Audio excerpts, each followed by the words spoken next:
2021 წლის მასწავლებლების სასერტიფიკაციო გამოცდა ფიზიკაში მეორე ვარიანტი, ამოცანა ნომერი 16. ერთ წინაღობის სპილენძის მავთული, რომლის დიამეტრია d, გადაადნეს და მთელი მიღებული მასალიდან დაამზადეს 16 ერთ წინაღობის მავთულიო.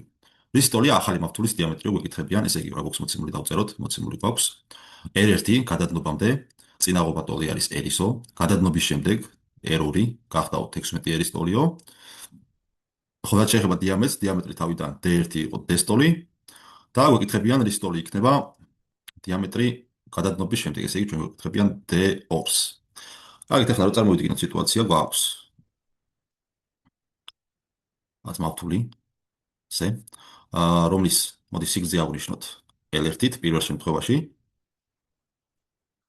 და მე გადადნობის შემდეგ მივიღებდით ახალ მავთულს,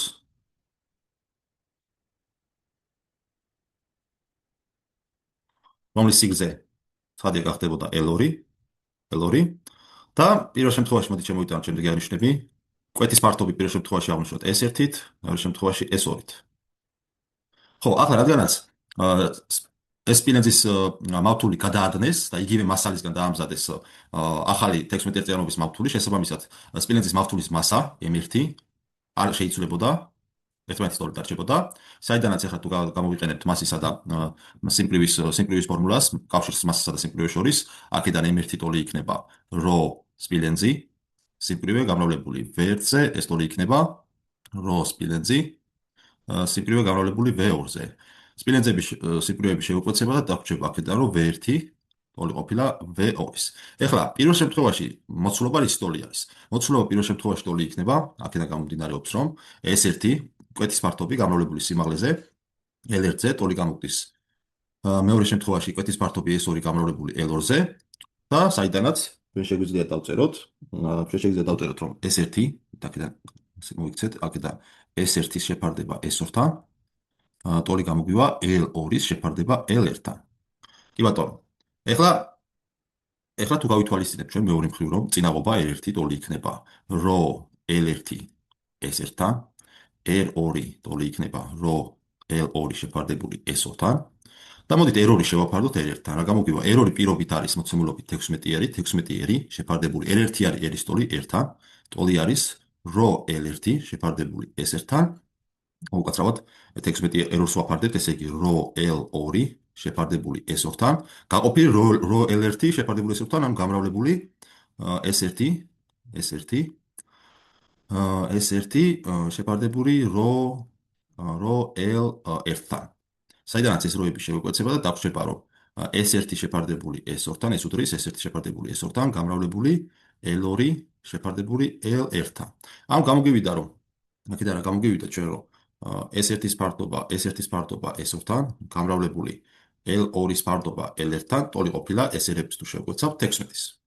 კი ბატონო, ეხლა თუ გავითვალისწინებთ ამ ტოლობას, სადაც გვიწერია რომ L2-ის შეფარდება L1-თან, ტოლი არის S1 შეფარდებული S2-თანო, მოდი შევიტანოთ ეს ტოლობა აი აქ, გვიწერება რომ S1 შეფარდებული S2-თან, ტოლი იქნება გამრავლებული L2 შეფარდებული L1-თანაც იგივე არის რაც S1 შეფარდებული S2-თან, ტოლი არის 16-ის. საიდანაც S1 შეფარდებული S2-ის კვადრატი, ტოლი იქნება 16-ის და გამოგდის რომ ფართობების ფარდობა ტოლი ყოფილა 4-ის.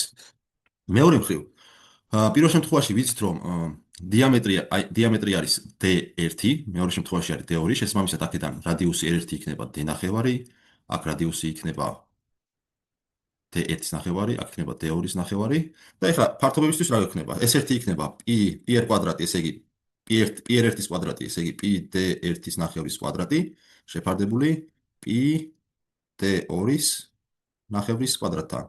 ტოლი არის 4-ის, ეს π-ები შევკვეცება და რა დაგვრჩება, ესე იგი d1-ის კვადრატი შეფარდებული 4-თან, გაყოფილი d2-ის კვადრატი შეფარდებული 4-თან, გამრავლებული 4 შეფარდებული d2-ის კვადრატთან, ტოლი გამოგდის 4-ის, 4-ები შევკვეცება და პირობით d1 თუ ვიცით რომ არის d-ის ტოლი, შესაბამისად d შეფარდებული d2-ის კვადრატთან, ტოლი ყოფილა 4-ის, საიდანაც d-ის კვადრატი უკაცრავად d2-ის კვადრატი, ტოლი გამოგდის d კვადრატი შეფარდება 4-თან, საიდანაც d2 ტოლი იქნება d-მეორედის.